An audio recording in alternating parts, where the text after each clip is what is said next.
Just briefly, you've been asked several times, I've heard the questions about your work as co-chair of the Delaware Supreme Court's Diversity Strategic Planning Steering Committee. That's a mouthful, but you've been asked about this. I just want to ask you about one thing in the report. The report talks about how important it is for the Delaware Supreme Court, I'm going to quote now, to take steps to reduce implicit bias and identity threat in the court environment. And it goes on to say that one of the things that might reduce identity threat is to get rid of the historic portraits of some of the white justices who've served on the court.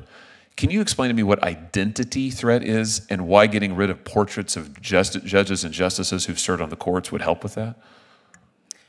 Thank you so much for the question, Senator. I am not familiar with the term identity threat, so I don't have an explanation for. I don't have a definition for you. I can give you a definition of. It's in the report, though. I mean, I'm quoting: to take steps to reduce implicit bias and identity threat in the court environment. I mean, this is your report. Well, I understand, but one thing that I've attempted to explain is that I didn't draft the report. We had an entire committee that was creating a report to be delivered to the Supreme Court.